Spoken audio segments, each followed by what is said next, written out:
I believe in liberty just like you do. I'm a guy, I'm a fifth-generation Oregon farmer, and I love my independence of living on the farm. I also like it when government leaves me alone, in a lot of ways. And not long ago, I got to meet a lady who actually is from my adopted hometown of Sublimity. Life is sublime in sublimity.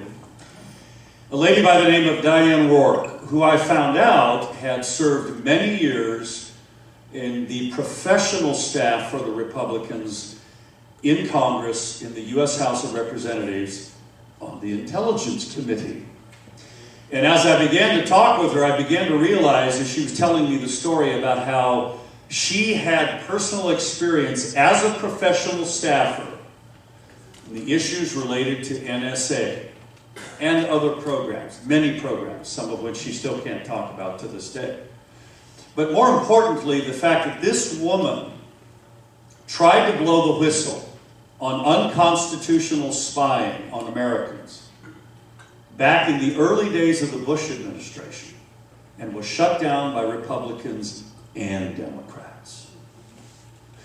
She retired. She came back to Staten, Oregon, close to Sublimity, only to have the FBI show up at her house about 4 years later, after her retirement, basically accusing her of being a whistleblower illegally under the Espionage Act, invaded her home, took her computers and records and lots of other things, of which they have still, not only have they not charged her with any crime, because she's not guilty of any, but they also have not returned all of her personal items. For that, she has been very brave to go out there. You may have seen the article on her in Willamette Week magazine. She's been out speaking, partially at my request, because she has a story that needs to be told, folks. When Greg said, put your phone put it away somewhere, he's serious. Because your phone can be activated at any time by our government without your knowledge and without a warrant. It can be used to spy on. It's wrong, it's immoral, it's unconstitutional, and this woman has taken enormous strides to stand up and tell this story. And we need to give her our attention, so would you please welcome Diane Roark.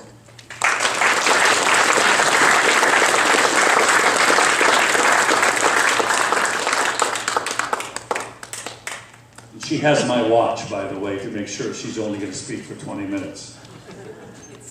And I just took 5 of it.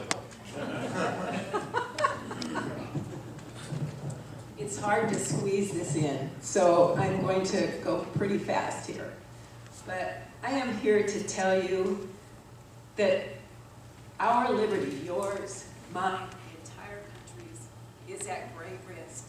More than ever since the Civil War, I would say. Our republic is at risk because of this pervasive surveillance. It covers an unbelievable amount of your life, and there is no way to escape it, unfortunately. We are information that we would not give to our neighbors, perhaps even to our extended families. The government has all of that. They have an enormous amount of information on all of this. And this started with 9/11 and is justified by counterterrorism, but has been totally ineffective for counterterrorism. Why? Because there is so much data that they can't make any sense out of it. That's why. Further, the government has begun lying and misleading. They have deliberately kept this out of the courts as much as they could. It's now beginning to get there. They've lied to the Supreme Court twice. What would you call this? I would call it corruption.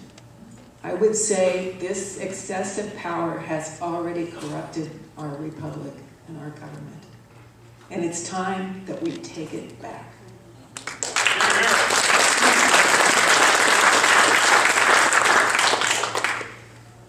So I'll just fill you in a little bit. Jeff gave you a lot on me. My education, I went to the Catholic University for a BA and an MA in international relations. Subsequently, I went to the University of Florida for most of the PhD work. And then I was employed by the federal government. Unfortunately, in international relations, there aren't a lot of other choices. And I was first at the Energy Department, the international section of the Energy Department, where I warned that the Europeans should not sign up for Soviet gas and looked at alternatives. Then I went to the Defense Department, to the Pentagon. Subsequently, I went to the White House National Security Council staff, where I was in the intelligence section and worked primarily on counterintelligence and also on Soviet violations of the arms control treaties.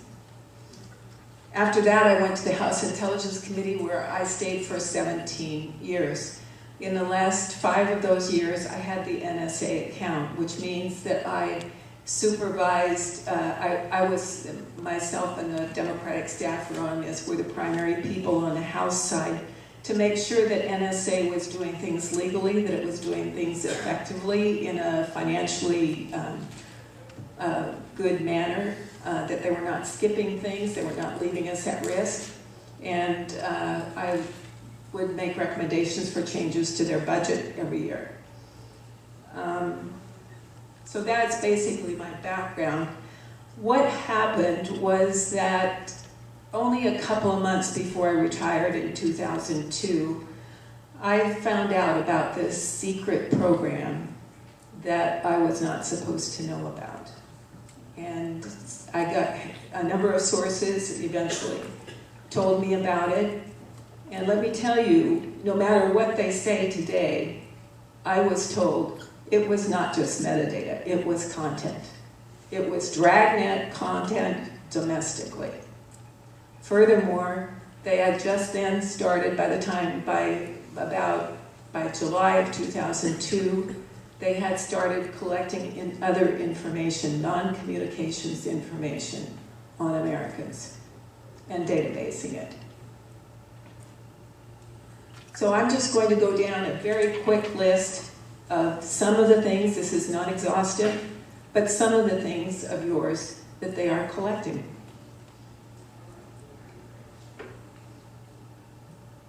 Land phones, your cell phones, your emails, your texts, your Skype, your chats, your webcams, your social media postings, the FBI loves them. Postal mail, a huge program on the postal mails. Business records other than communications. The Patriot Act is so broadly worded that they can go to any business and get any record and put a gag order on the owner. So he can't tell you that your records have been seeded. Government records have been amassed, which was forbidden under the Privacy Act, but apparently there is a national security exception to that now.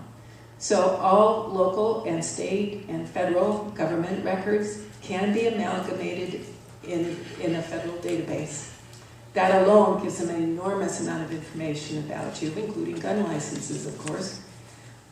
But if you think about it, what is there in this country that is a transaction of some sort that is not personal, that is not government or business?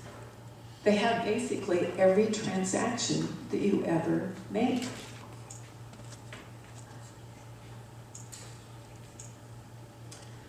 Remote activation, Jeff covered that. So if they become interested enough in you to make you a target, they can remotely activate your cell phone and turn it into a microphone so they can listen to what your meeting is about. They can locate your cell phone, and sometimes they do this as for everything in one cell phone area to try and narrow it down to who they're looking for, so they're collecting en masse at a tower. And another one that just came out just recently is facial recognition. Both the NSA and FBI are big into facial recognition now. They're collecting photos everywhere. The FBI hopes to have 52 million photos by the end of 2015. NSA is collecting them massively also through electronic communications. And that means emails, text, social media, video conference, driver's licenses, passports, visas, private webcam, videos including a large amount of sexual pornography. There is no subject and no means too intrusive for them. There is no content that is off limits.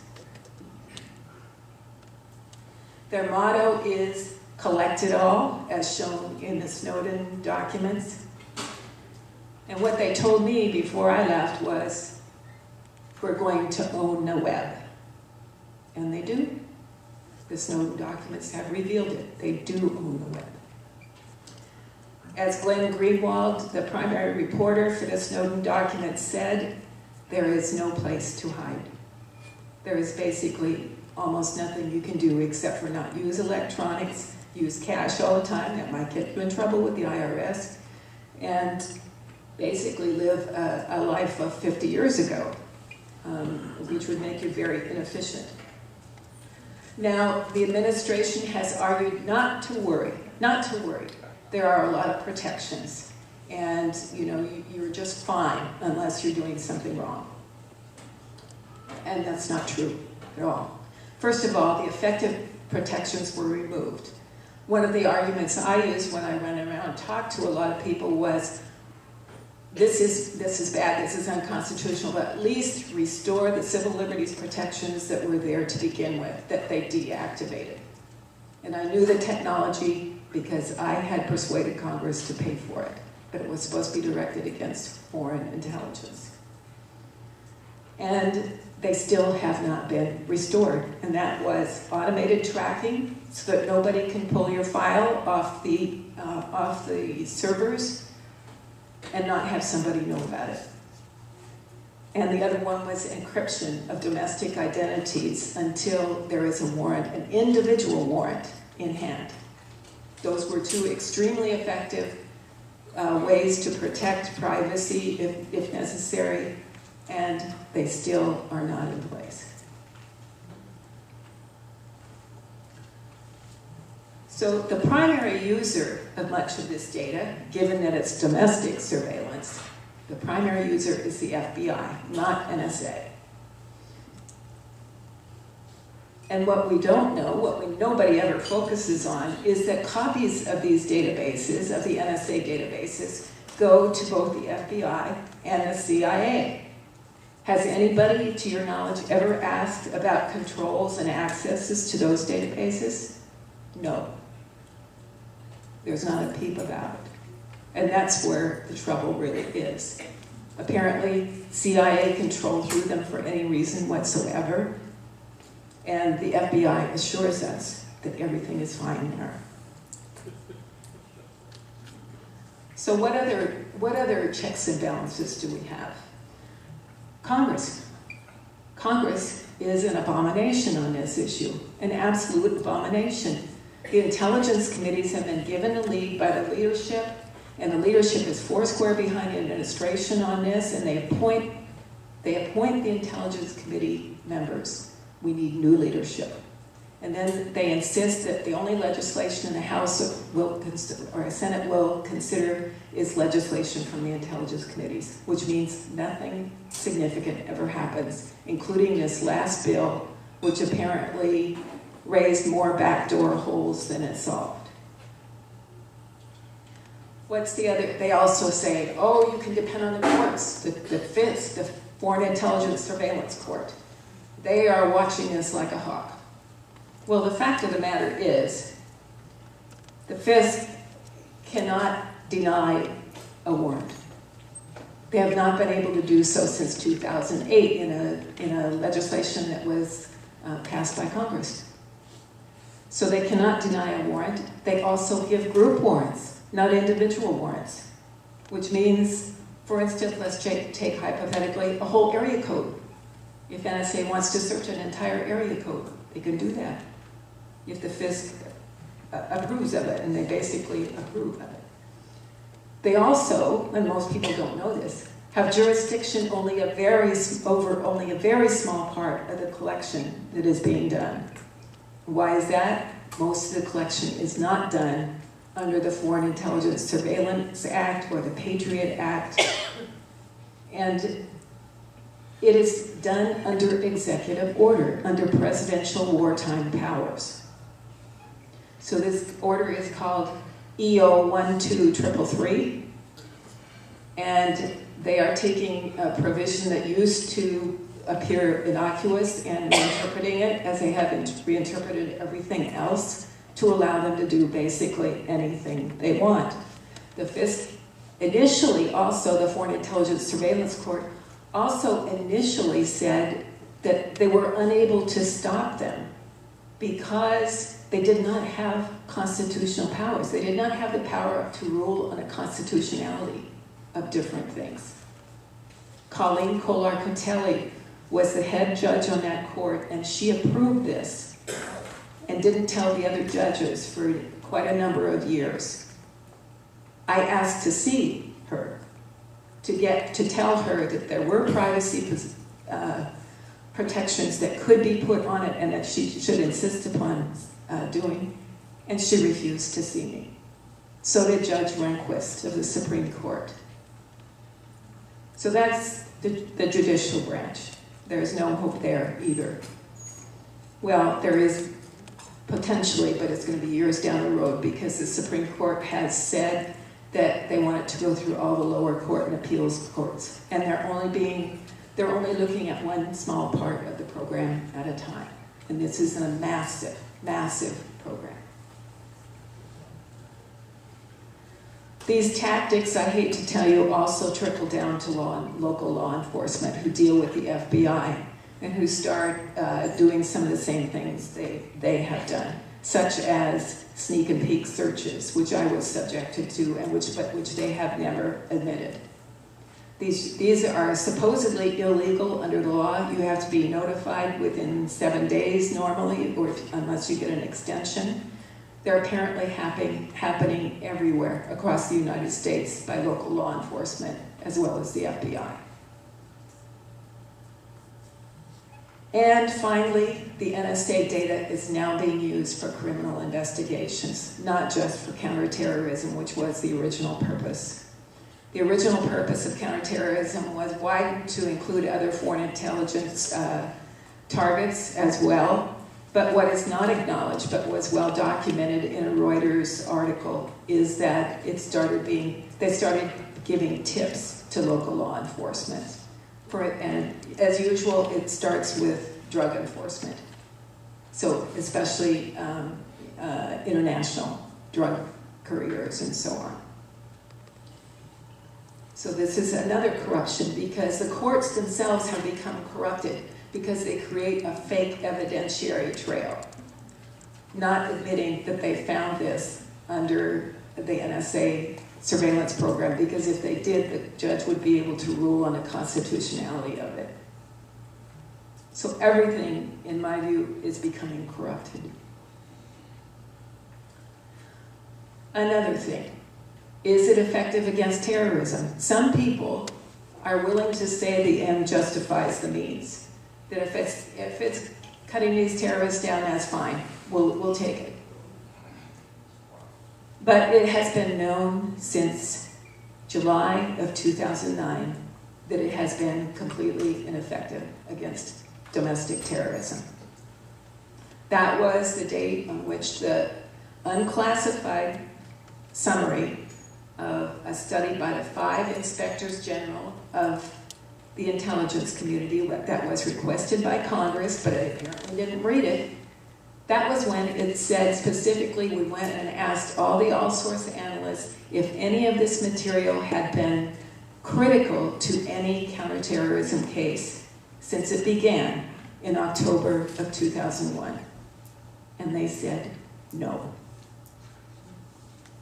And since then, Judge Dick Leon has said the same thing, and the president's own panel that he appointed said the same thing.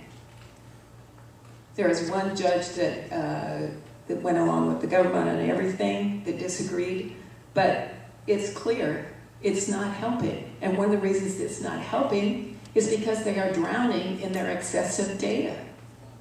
They can't make sense of it. They can't automatically target and get targets to the analysts to look at. So it is completely ineffective. And just to give you a little more information on what they did to me, I argued with a lot of these people when I went to them, and I went to members, to Nancy Pelosi and to Porter Goss on my own committee. I wrote them numerous memos over a 3-month period and kept them up with what was happening with evolving events, and kept trying to persuade them to do something about it, because they were among the gang of 4 who had been briefed on it. Nothing was ever done. Of course, nothing has been done since then. When I found out about the program, shortly afterwards, I talked to a former NSA senior official, and who was trying to improve relations between Congress and the NSA, and came to see me. And I told him what I had heard, and I said, if this is true, I am going to fry them. And you know what happened? They fried me instead. And they fried 4 of my friends as well.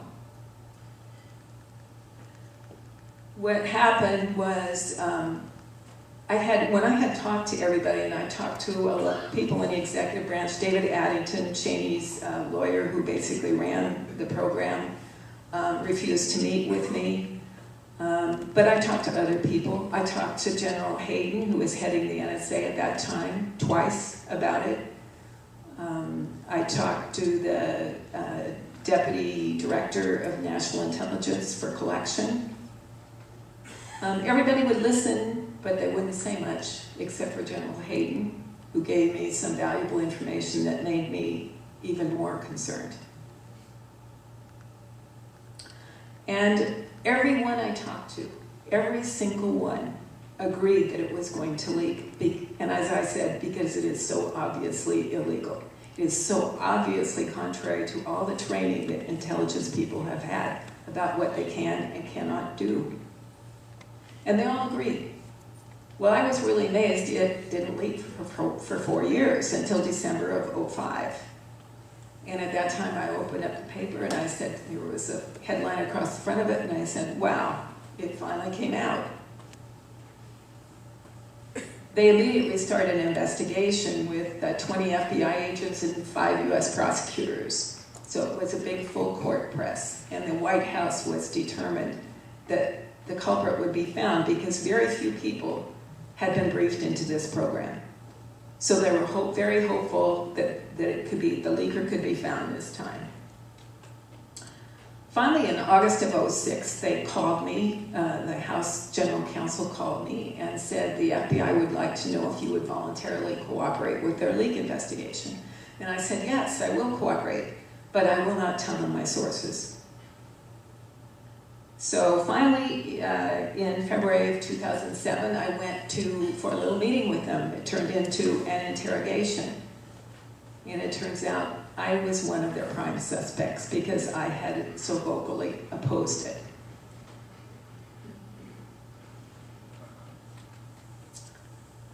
I thought at the end of our 3-hour talk that they were mollified.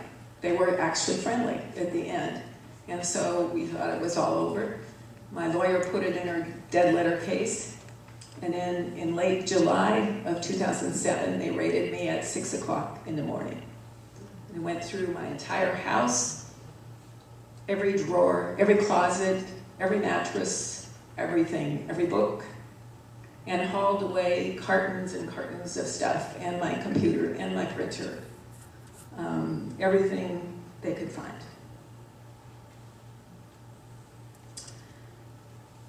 However, I was never indicted.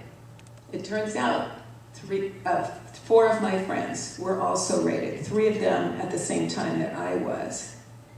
And the fourth one, Tom Drake, was raided in November of that year. You may have seen some of them on TV. Bill Binney is the one who developed part of the system that they incorporated into this domestic surveillance, which they could not have done without it.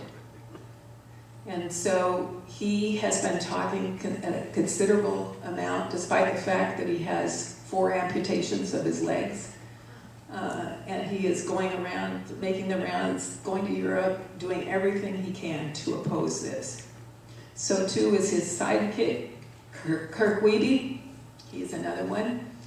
And then Ed Loomis, who helped Bill develop the system, a larger system of which they used only one part. And finally, Tom Drake. Tom Drake was indicted. They were going to, my attorney was told that they were going to indict Tom and me, or one of us. And they were trying to get a conspiracy charge against all of us, but they finally dropped that. Anyway, in the end, they raided me.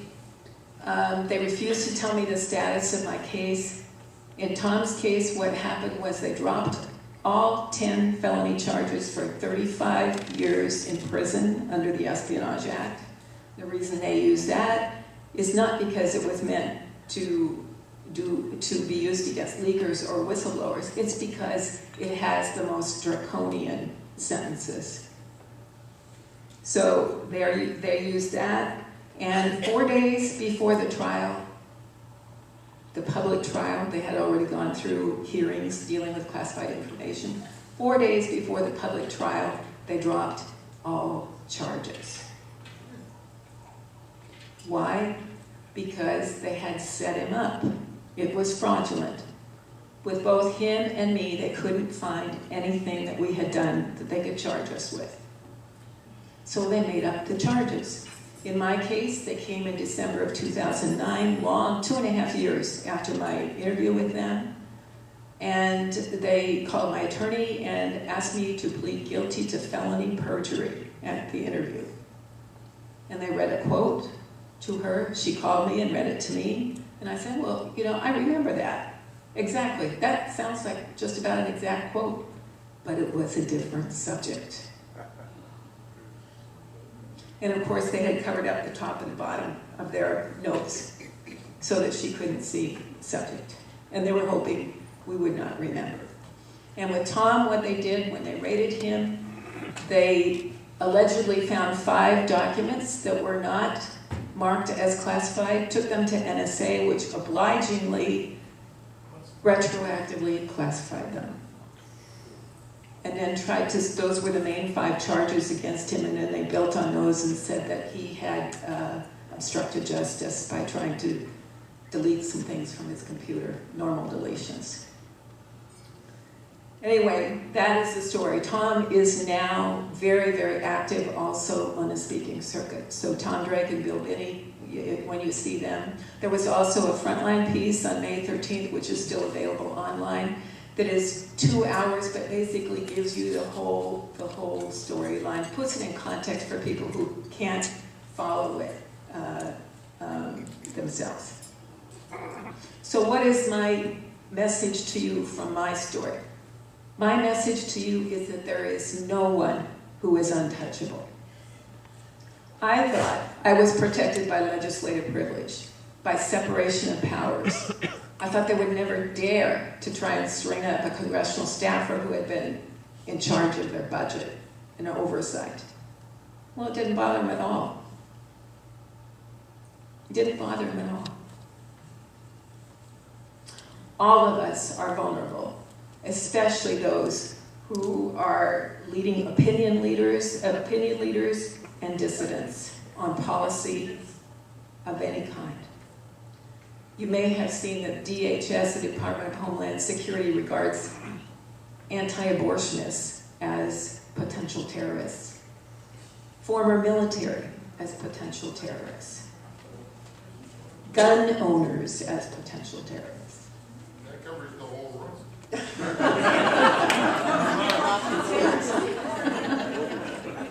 hope I'm on the list. I better be. If you're not on the list, you're not doing enough. Indeed, I often wonder the absence of congressional opposition to this and other opposition and the failure of reporters to take this up. I'm wondering what they have on them, you know? I'm just wondering if in key times they don't pull something out. And the Supreme Court. And the Supreme Court Yes, justices. and the Supreme Court. Like the one that approved Obamacare. But I want you to know when you click that I agree button online, you're giving away your privacy. It's commercial tracking is equally bad, but the big difference, what's the big difference? When people say, well, they all track you, who cares? You know, the government tracks you too. The government has enormous power and control over you. Enormous. They can string you up for something if they look far enough. There are so many regulations. They can stick the IRS on you, Jeff knows.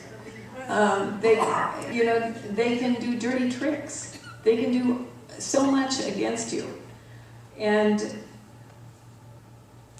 it's just, and at the very minimum, what you're going to find is that the only news you will hear eventually is what the government wants you to hear. That's what's going to happen. So in conclusion, I contend that government and business spying both is rampant and is totally out of control. And we need to focus on this at both the state and national levels. Terrorism is never going to conquer the United States. We have to get this in perspective. It will never bring us to our knees. But this will bring us to our knees. It will destroy our republic. It will destroy our liberty. Unless we act, it will only worsen. Because data mining and data collection is going to become ever more effective. They will not willingly give it up, as you have seen. In fact, there was a court case in which another gentleman was sent to jail for resisting NSA, partly. They tried to find something on him, and they might have framed him, too. But anyway, it was the head of Quest Communications. And he did go to jail. He is now out, and he's writing a book. But in his submission, he revealed he was not allowed to use the NSA defense at court. That's another thing. They pulled state secrets, so he could not use that as his defense. But he was approached 6 months before 9/11 to give NSA access to his telecommunications fiber optic lines. He consulted his general counsel, and the general counsel said it was unconstitutional, so he told them no, and he ended up in prison.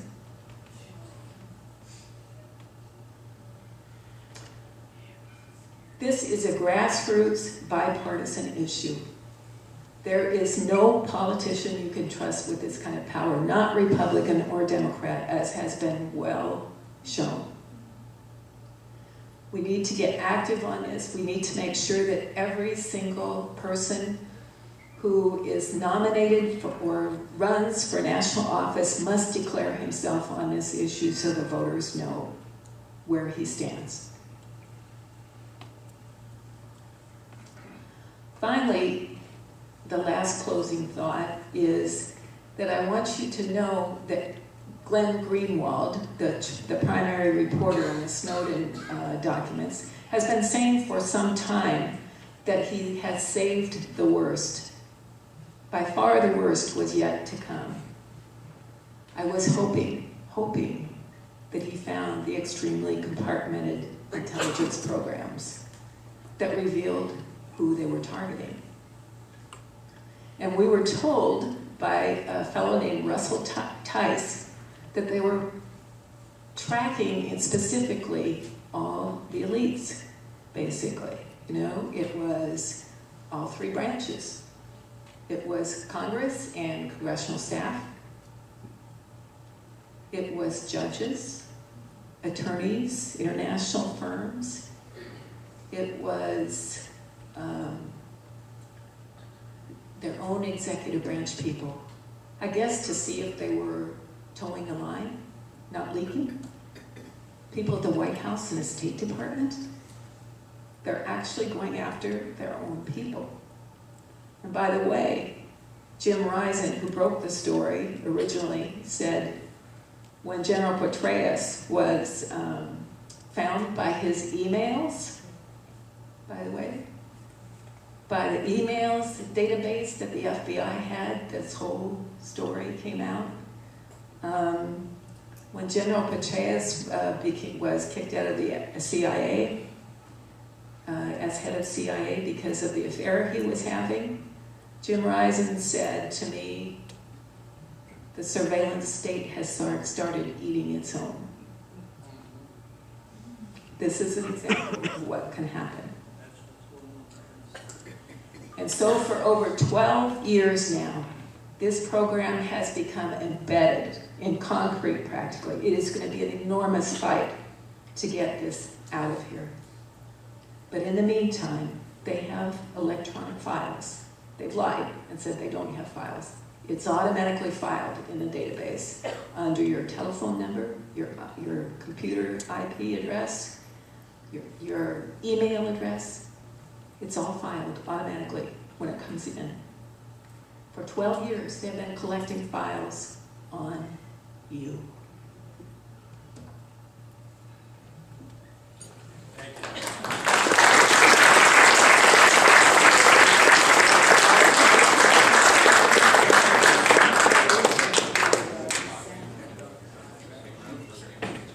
Okay, if we have a couple of questions. Yes, sir. This sounds like a sequel to The Bourne Identity or something.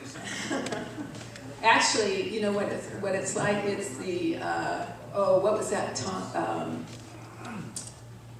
go on, I can't think of the name of the movie now. Well, just today, a gentleman, a successful... Minority Report. Yeah. That's what it sounds like. On the radio today, on Lars Larson's show, a successful businessman called up to report that his 6 banking accounts had all been shut down because one of them was an account he had money in for his gun collecting activity and stuff. The others were his multiple business accounts, his child college fund accounts and whatnot. And he was told by Bank of America, Umpqua Bank, that they were complying with a request from the Department of Justice to cease business with people who are engaging in transactions with guns and ammunition.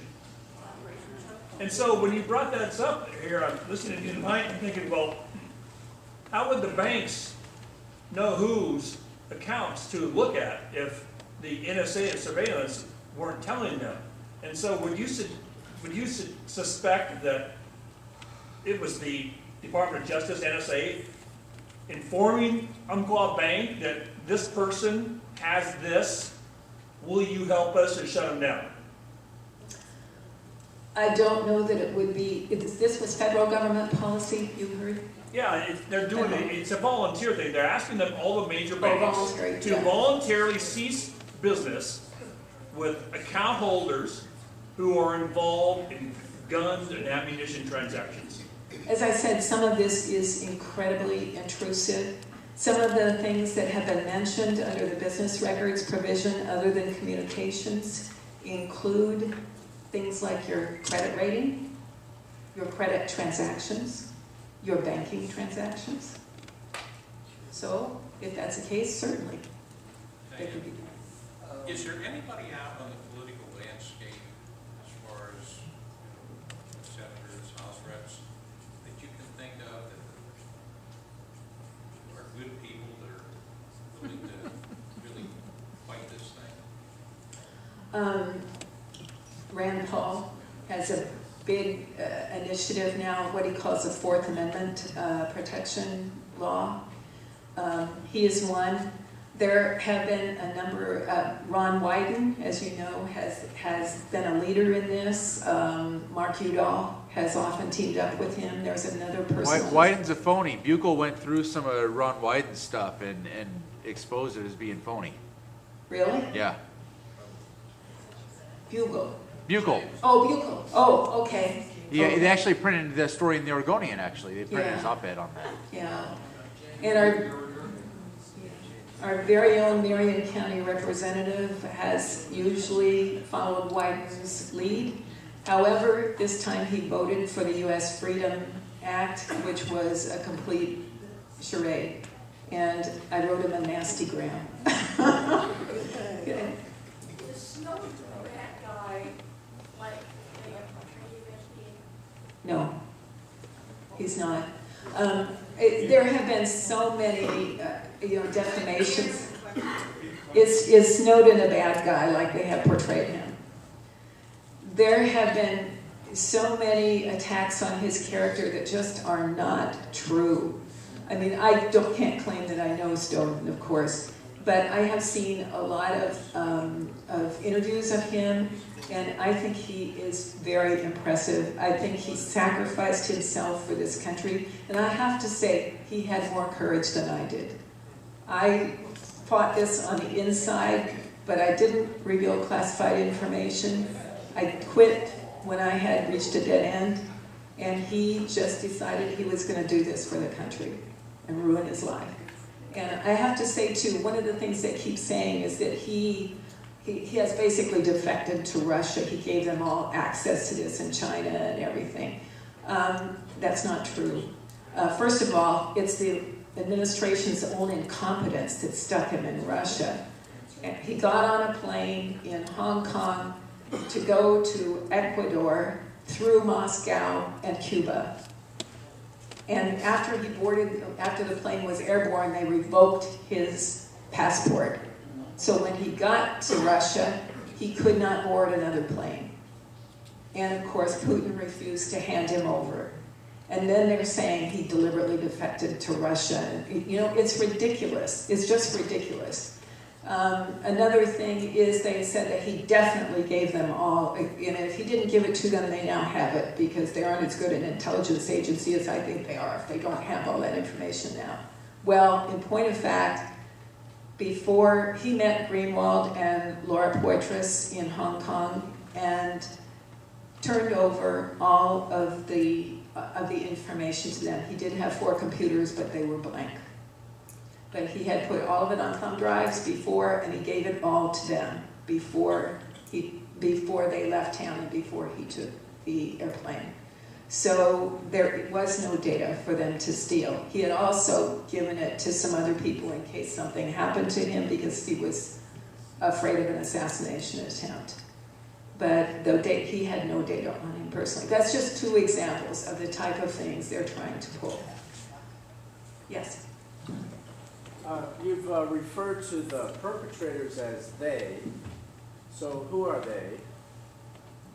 The original perpetrators were, well, let me start. What happened was that after 9/11, President Bush felt really badly that this had happened on his watch. The intelligence community, having missed the whole thing, started publishing every threat, that came across their desk, and everybody was afraid of another attack, imminently. They were afraid that we had been infiltrated by other foreign agents. And so George Tenet called Michael Hayden, the director of the NSA, and asked him if there was anything he could put toward the fight, any additional thing. And every agency head was asked that. And he said, well, yeah, there's something I can do, but I would need authorization. I would need extra legal authority. And they said, don't worry about that. Don't worry about that. We'll take care of that. And then what happened is, and the one that was driving this was Vice President Cheney and David Addington, his lawyer. David Addington has received very bad press on this as being kind of a bully also. But I have to tell you, I sat 6 feet away from him for years, and he was always very nice to me. But he refused to return my call. But anyway, so it really came out of Vice President Cheney's office, primarily. Hayden was asked to come down and brief the president. I'm sure in a very short briefing, the president okayed it, and it went from there. And then afterward, they just kept adding and adding and adding more things. And this has happened under Obama too. It has greatly, because of the 2008 FISA Amendments Act, gave them a lot more authority. Yes. Based on your experience, and I understand what you're saying, your personal contact with it goes back to the Bush administration and that's very a while. But the state of affairs as they are today, would you presume to share with us your opinion as to whether or not what we have today is a homegrown program that is maybe getting away a little bit, or if it is a result of our current administration has some questionable contacts, whether it has been infiltrated by foreign influence? The question is whether this has been infiltrated by foreign influence or whether it just kind of got out of hand over the years. I would say they just kept adding to it. Both administrations have just kept adding to it. They started out with landlines. They then added cell phones. They then added non-communications. And it has grown dramatically, as I said, under Obama as well as under Bush. So there is plenty of blame to go around. Thank you. Thank you. Diane is going to hang around here.